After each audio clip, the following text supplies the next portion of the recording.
Hi ಎಲ್ಲರಿಗೂ ನಮಸ್ಕಾರ. ನಮ್ಮ ಮೈಸೂರು ವೆಜ್ ಚಾನಲ್ಗೆ ನಿಮ್ಮೆಲ್ಲರಿಗೂ ಇವತ್ತಿನ recipe Maharashtrian style ಥೇಚಾ paneer rice. ಇದೊಂದು ಸ್ಪೆಷಲ್ ರೆಸಿಪಿ ಅಂತಾನೆ ಹೇಳ್ಬಹುದು. ಟೇಸ್ಟ್ ಅಂತೂ ತುಂಬಾನೇ ಡಿಫ್ರೆಂಟ್ ಆಗಿ ಚೆನ್ನಾಗಿರುತ್ತೆ. ಈ ಸ್ಪೆಷಲ್ ರೆಸಿಪಿನ ಯಾವುದಾದ್ರೂ ಸ್ಪೆಷಲ್ ಡೇಗೆ ಮಾಡ್ಕೊಳ್ಬಹುದು ಅಥವಾ ಮಾರ್ನಿಂಗ್ ಬ್ರೇಕ್ಫಾಸ್ಟ್ಗೆ, ಲಂಚ್ಗೆ, ಡಿನ್ನರ್ಗೂ ಕೂಡ ಮಾಡ್ಕೊಳ್ಬಹುದು.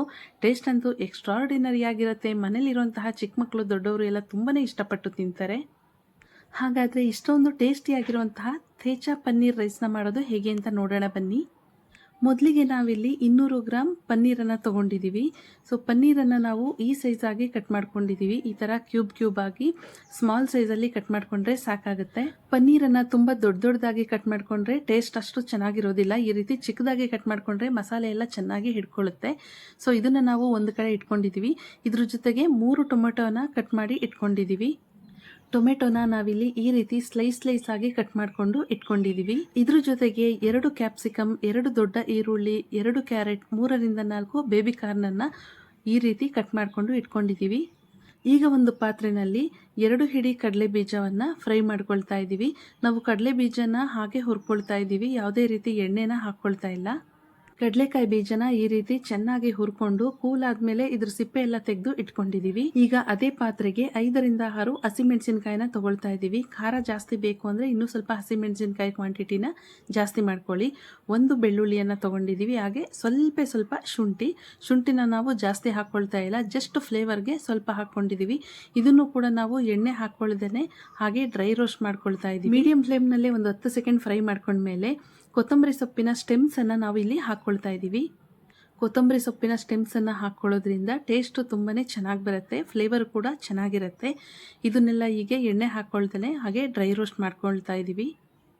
ಇದನ್ನು ಫ್ರೈ ಮಾಡ್ಕೊಳ್ಳುವಾಗ ಗ್ಯಾಸನ್ನು ನಾವು ಮೀಡಿಯಂ ಫ್ಲೇಮ್ನಲ್ಲೇ ಇಟ್ಕೊಂಡಿರಬೇಕು. ಈಗ 1 ಹಸಿಮೆಣಸಿನಕಾಯಿನ ತೋರಿಸ್ತಾ ಇದ್ದೀವಿ ನೋಡಿ, ಈ ರೀತಿ ಚೆನ್ನಾಗಿ ಫ್ರೈ ಆಗಿರಬೇಕು. ಈ ಟೈಮ್ನಲ್ಲಿ ಹುರಿದಿಟ್ಕೊಂಡಿದ್ವಲ್ಲ ಕಡಲೆಕಾಯಿ ಬೀಜ, ಅದನ್ನು ಸೇರಿಸ್ಕೊಳ್ತಾ ಇದ್ದೀವಿ. ಈಗ ಗ್ಯಾಸನ್ನು ಕಂಪ್ಲೀಟಾಗಿ ಲೋ ಫ್ಲೇಮ್ನಲ್ಲೇ ಇಟ್ಕೊಂಡು 1 ಟೇಬಲ್ ಸ್ಪೂನ್ ಜೀರಿಗೆಯನ್ನು ಆ್ಯಡ್ ಮಾಡ್ಕೊಳ್ತಾ ಇದ್ದೀವಿ. ಹಾಕ್ಕೊಂಡು ಜಸ್ಟ್ ಒಂದು 10 ಸೆಕೆಂಡ್ ಫ್ರೈ ಮಾಡಿಕೊಂಡ್ರೆ ಸಾಕು, ಯಾಕೆಂದರೆ ಆಲ್ರೆಡಿ ಕಡಲೆ ಬೀಜ ಫ್ರೈ ಆಗಿದೆ. ಜೀರಿಗೆನ ಹಾಕ್ಕೊಂಡು ಫ್ರೈ ಮಾಡ್ಕೊಳ್ತಿರುವಾಗ ಅದರ ಸ್ಮೆಲ್ಲೇ ತುಂಬಾ ಚೆನ್ನಾಗಿರುತ್ತೆ. ಈಗ ಎಲ್ಲ ಫ್ರೈ ಆಗಿದೆ. 2 ಟೇಬಲ್ ಸ್ಪೂನ್ ಎಣ್ಣೆನ ಹಾಕ್ಕೊಳ್ತಾ ಇದ್ದೀವಿ. ಜಾಸ್ತಿ ಹಾಕ್ಕೊಳ್ತಾ ಇಲ್ಲ ಎಣ್ಣೆನ, ಸ್ವಲ್ಪ ಹಾಕ್ಕೊಂಡು ಜಸ್ಟ್ ಒಂದ್ಸರಿ ಮಿಕ್ಸ್ ಮಾಡಿಕೊಂಡು ಗ್ಯಾಸನ್ನು ಆಫ್ ಮಾಡಿಕೊಂಡ್ರೆ ಸಾಕು. ಏಕೆಂದರೆ ಆಲ್ರೆಡಿ ಎಲ್ಲ ಡ್ರೈ ರೋಸ್ಟ್ನಲ್ಲೇ ಫ್ರೈ ಆಗಿದೆ ಅಲ್ವಾ. ಸೊ ಎಣ್ಣೆನ ಹಾಕ್ಕೊಂಡು ಸ್ವಲ್ಪ ಮಿಕ್ಸ್ ಮಾಡಿಕೊಂಡು ನೋಡಿ ಆಫ್ ಮಾಡ್ಕೊಳ್ತಾ ಇದ್ದೀವಿ. ಈಗ ಫ್ರೈ ಆಗಿರುವಂಥ ಇಷ್ಟು ಇಂಗ್ರೀಡಿಯೆಂಟ್ಸ್ನ ಒಂದು ಪ್ಲೇಟ್ನಲ್ಲಿ ಹಾಕ್ಕೊಂಡು ಕಂಪ್ಲೀಟಾಗಿ ಕೂಲ್ ಆಗೋದಕ್ಕೆ ಬಿಟ್ಬಿಡೋಣ. ಈಗ ಇದೆಲ್ಲ ಕಂಪ್ಲೀಟ್ ಆಗಿ ಕೂಲ್ ಆಗಿದೆ. ಇದನ್ನು ನಾವು ಒಂದು ಮಿಕ್ಸರ್ ಜಾರ್ಗೆ ಹಾಕ್ಕೊಳ್ತಾ ಇದ್ದೀವಿ. ಇದ್ರ ಜೊತೆಗೆ 1 ಕಟ್ಟು ಕೊತ್ತಂಬರಿ ಸೊಪ್ಪು, 2ರಿಂದ 3 ಎಲೆಯಷ್ಟು ಪುದೀನ ಸೊಪ್ಪನ್ನು ಹಾಕ್ಕೊಂಡು ಸ್ವಲ್ಪ ನೀರನ್ನು ಮಿಕ್ಸ್ ಮಾಡಿಕೊಂಡು ರುಬ್ಕೊಳ್ತಾ ಇದ್ದೀವಿ. ಈ ಥರ ಸಾಫ್ಟ್ ಆಗಿ ರುಬ್ಕೊಂಡು ಒಂದು ಕಡೆ ಎತ್ತಿಟ್ಕೊಳ್ತಾ ಇದ್ದೀವಿ. ಈಗ ನಾವು ಫ್ರೈ ಮಾಡ್ಕೊಂಡಿದ್ವಲ್ಲ ಅದೇ ಪಾತ್ರೆಗೆ ಸ್ವಲ್ಪ ಎಣ್ಣೆನ ಹಾಕ್ಕೊಳ್ತಾ ಇದ್ದೀವಿ. ಎಣ್ಣೆ ಸ್ವಲ್ಪ ಬಿಸಿ ಆದಮೇಲೆ ಕಟ್ ಮಾಡಿ ಇಟ್ಕೊಂಡಿದ್ವಲ್ಲ ಪನ್ನೀರ್ ಕ್ಯೂಬ್ಸ್, ಅದನ್ನು ಹಾಕ್ಕೊಳ್ತಾ ಇದ್ದೀವಿ. ನಾವು ಪನ್ನೀರನ್ನು ಹಾಕ್ಕೊಳ್ಳುವಾಗ ಗ್ಯಾಸ್ ಲೋ ಫ್ಲೇಮ್ನಲ್ಲೇ ಇರಬೇಕು. ಲೋ ಫ್ಲೇಮ್ನಲ್ಲೇ ಇದನ್ನು ಫ್ರೈ ಮಾಡ್ಕೊಳ್ಬೇಕು. ಹೈ ಫ್ಲೇಮ್ನಲ್ಲಿ ಏನಾದರೂ ಇಟ್ಕೊಂಡ್ರೆ ಹಾಕ್ಕೊಂಡಿರೋ ಪನ್ನೀರೆಲ್ಲ ಪಾತ್ರೆಗೆ ಅಂಟ್ಕೊಂಡ್ಬಿಡುತ್ತೆ. ಹಾಕ್ಕೊಂಡ್ಮೇಲೆ ಎಲ್ಲೂ ಕೈ ಬಿಡದೇ ಇದನ್ನು ಈ ರೀತಿ ತಿರುಗಿಸ್ಕೊಳ್ತಾನೆ ಇರಬೇಕು. ಫುಲ್ಲು ಗೋಲ್ಡನ್ ಬ್ರೌನ್ ಬರಬೇಕು, ಆ ರೀತಿ ಇದನ್ನು ಫ್ರೈ ಮಾಡ್ಕೊಳ್ಬೇಕು. ನೋಡ್ತಾ ಇರಬಹುದು ಪನ್ನೀರೆಲ್ಲ ಎಷ್ಟು ಚೆನ್ನಾಗಿ ಗೋಲ್ಡನ್ ಬ್ರೌನ್ ಬಂದಿದೆ ಅಂತ. ಈ ರೀತಿ ಫ್ರೈ ಮಾಡಿಕೊಂಡು ಹಾಕೊಳ್ಳೋದ್ರಿಂದ ಪನ್ನೀರನ್ನು ತಿನ್ನೋದಕ್ಕೂ ತುಂಬ ಚೆನ್ನಾಗಿರುತ್ತೆ, ಟೇಸ್ಟು ಕೂಡ ಎಕ್ಸ್ಟ್ರಾರ್ಡಿನರಿ ಆಗಿರುತ್ತೆ. ಫ್ರೈ ಮಾಡಿ ಈಗ ಎತ್ತಿಟ್ಕೊಂಡಿದ್ದೀವಿ. ಈಗ ಅದೇ ಪಾತ್ರೆಗೆ ಸ್ವಲ್ಪ ಒಗ್ಗರಣೆಗೆ ಬೇಕಾಗಿರೋಷ್ಟು ಎಣ್ಣೆನ ಹಾಕ್ಕೊಂಡು, ಎಣ್ಣೆ ಬಿಸಿ ಆದಮೇಲೆ 1 ಟೇಬಲ್ ಸ್ಪೂನ್ ಜೀರಿಗೆ, ಸ್ವಲ್ಪ ಕರಿಬೇವನ್ನು ಹಾಕಿ ಒಂದು 10 ಸೆಕೆಂಡ್ ಫ್ರೈ ಮಾಡ್ಕೊಳ್ತಾ ಇದ್ದೀವಿ. ನಂತರ ಇದಕ್ಕೆ ಕಟ್ ಮಾಡಿ ಇಟ್ಕೊಂಡಿರುವಂತಹ ಈರುಳ್ಳಿನ ಸೇರಿಸ್ಕೊಂಡು ಫ್ರೈ ಮಾಡ್ಕೊಳ್ತಾ ಇದ್ದೀವಿ. ಈರುಳ್ಳಿನ ಸೇರಿಸ್ಕೊಂಡು ತುಂಬ ಹೊತ್ತು ಹುರ್ಕೊಳ್ಳೋದೇನು ಬೇಡ, ಒಂದು 10 ಸೆಕೆಂಡ್ ಫ್ರೈ ಮಾಡಿಕೊಂಡ್ರೆ ಸಾಕು. ಏಕೆಂದರೆ ಇದ್ರ ಜೊತೆಗೆ ವೆಜಿಟೇಬಲ್ನ ಸೇರಿಸ್ಕೊಂಡ್ರೆ ಅದ್ರ ಜೊತೆಗೇ ಫ್ರೈ ಆಗುತ್ತೆ. ಈಗ ಕಟ್ ಮಾಡಿ ಇಟ್ಕೊಂಡಿದ್ವಲ್ಲ ಕ್ಯಾಪ್ಸಿಕಮ್, ಬೇಬಿ ಕಾರ್ನ್ ಮತ್ತು ಕ್ಯಾರೆಟನ್ನು ಸೇರಿಸ್ಕೊಂಡು ಫ್ರೈನ ಕಂಟಿನ್ಯೂ ಮಾಡ್ಕೊಳ್ತಾ ಇದ್ದೀವಿ. ವೆಜಿಟೇಬಲ್ಸ್ನ ಹಾಕ್ಕೊಂಡ್ಮೇಲೆ ಗ್ಯಾಸನ್ನು ಹೈ ಫ್ಲೇಮ್ನಲ್ಲೇ ಇಟ್ಕೊಂಡು ಫ್ರೈ ಮಾಡ್ಕೊಳ್ಬೇಕು. ಹಾಗಂತ ವೆಜಿಟೇಬಲ್ಸ್ನ ಫುಲ್ಲು ಸಾಫ್ಟಾಗಿ ಫ್ರೈ ಮಾಡ್ಕೊಳ್ಬಾರ್ದು, ಆಫ್ ಬಾಯ್ಲ್ ಮಾಡಿಕೊಂಡ್ರೆ ಸಾಕು. ತರಕಾರಿನ ಹಾಕ್ಕೊಂಡು 2ರಿಂದ 3 ನಿಮಿಷ ಆಗಿದೆ ಅಷ್ಟೇ.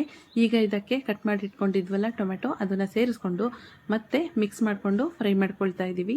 ಟೊಮೆಟೊನ ಹಾಕ್ಕೊಂಡು ಮಿಕ್ಸ್ ಮಾಡ್ಕೊಂಡ್ಮೇಲೆ ರುಚಿಗೆ ತಕ್ಕಷ್ಟು ಉಪ್ಪನ್ನು ಹಾಕ್ಕೊಳ್ಳೋಣ. ಈ ಟೈಮ್ನಲ್ಲಿ ನಾವು ಉಪ್ಪನ್ನು ಹಾಕ್ಕೊಳ್ಳೋದ್ರಿಂದ ಎಲ್ಲ ವೆಜಿಟೇಬಲ್ಸ್ಗೂ ಉಪ್ಪು ಚೆನ್ನಾಗಿ ಹಿಡ್ಕೊಳ್ಳುತ್ತೆ. ಟೇಸ್ಟು ಕೂಡ ತುಂಬ ಚೆನ್ನಾಗಿರುತ್ತೆ ರೈಸ್ ಜೊತೆ ತಿನ್ನುವಾಗ. ಟೊಮೆಟೊನ ಸೇರಿಸ್ಕೊಂಡ್ಮೇಲೆ ಒಂದು 5 ನಿಮಿಷ ಫ್ರೈ ಮಾಡ್ಕೊಂಡಿದ್ದೀವಿ. ನೋಡ್ತಾ ಇರಬಹುದು ಟೊಮೆಟೊ ಎಲ್ಲ ಸಾಫ್ಟ್ ಆಗಿ ಬೆಂದಿದೆ, ತರಕಾರಿ ಎಲ್ಲ ಅರ್ಧ ಬೆಂದಿದೆ, ಇಷ್ಟು ಸಾಕು.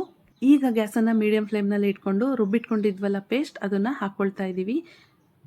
ಈ ಥೇಚಾ ಪೇಸ್ಟನ್ನು ಹಾಕೊಂಡ ತಕ್ಷಣನೇ ಫ್ರೈ ಮಾಡಿ ಇಟ್ಕೊಂಡಿದ್ವಲ್ಲ ಪನ್ನೀರ್ ಕ್ಯೂಬ್ಸ್, ಅದನ್ನು ಸೇರಿಸ್ಕೊಳ್ತಾ ಇದ್ದೀವಿ. ಈ ಟೈಮ್ನಲ್ಲಿ ಪನ್ನೀರನ್ನು ಹಾಕೊಳ್ಳೋದ್ರಿಂದ ನಾವು ರುಬ್ಕೊಂಡಿದ್ವಲ್ಲ ಥೇಚಾ ಪೇಸ್ಟ್ ಅದೆಲ್ಲ ಚೆನ್ನಾಗಿ ಪನ್ನೀರ್ಗೆ ಹಿಡ್ಕೊಳ್ಳುತ್ತೆ. ತಿನ್ನುವಾಗ ಟೇಸ್ಟ್ ತುಂಬಾನೇ ಚೆನ್ನಾಗಿ ಸೇರಿಸ್ಕೊಂಡು ಗ್ಯಾಸ್ನ ಮೀಡಿಯಂ ಫ್ಲೇಮ್ನಲ್ಲೇ ಇಟ್ಕೊಂಡು ಮಿಕ್ಸ್ ಮಾಡ್ಕೊಳ್ತಾ ಇದ್ದೀವಿ. ಜಸ್ಟ್ ಇದನ್ನು ಮಿಕ್ಸ್ ಮಾಡಿಕೊಂಡು ಒಂದು 10 ಸೆಕೆಂಡ್ ಬಿಟ್ಟರೆ ಸಾಕು. ತುಂಬ ಹೊತ್ತು ಬಿಡೋದು ಬೇಡ, ಏಕೆಂದರೆ ಆಲ್ರೆಡಿ ನಾವು ಫ್ರೈ ಮಾಡಿಕೊಂಡೇ ರುಬ್ಕೊಂಡಿದ್ದೀವಿ. ಮತ್ತು ತರಕಾರಿನೂ ಕೂಡ ಚೆನ್ನಾಗಿ ಫ್ರೈ ಆಗಿದೆ. ನೋಡ್ತಾ ಇರ್ಬೋದು ಎಲ್ಲನೂ ಚೆನ್ನಾಗಿ ಮಿಕ್ಸ್ ಆಗಿದೆ. ಈ ಟೈಮ್ನಲ್ಲಿ ನಾವು ಮಾಡಿಟ್ಕೊಂಡಿರೋಂಥ ಅನ್ನನ ಸೇರಿಸ್ಕೊಳ್ತಾ ಇದ್ದೀವಿ. ರೈಸ್ನ ನಾವು ಆಲ್ರೆಡಿ ಮೊದಲೇ ಮಾಡಿಟ್ಕೊಂಡಿದ್ವಿ. ರೈಸ್ನ ಈ ರೀತಿ ಉದುರುದ್ರಾಗಿ ಮಾಡ್ಕೊಂಡಿರಬೇಕು. ಬಿಸಿ ಅನ್ನನೇ ಸೇರಿಸ್ಕೊಳ್ಬಾರ್ದು. ಅನ್ನನ ಮಾಡಿ ಸ್ವಲ್ಪ ಹೊತ್ತು ಬಿಟ್ಟು ಕೂಲ್ ಆದಮೇಲೆ ಇದಕ್ಕೆ ಸೇರಿಸಿ ಮಿಕ್ಸ್ ಮಾಡ್ಕೊಳ್ಬೇಕು. ಸೊ ರೈಸ್ನ ಸೇರಿಸ್ಕೊಂಡು ಚೆನ್ನಾಗಿ ಒಂದ್ಸರಿ ಮಿಕ್ಸ್ ಮಾಡ್ಕೊಳ್ಳೋಣ.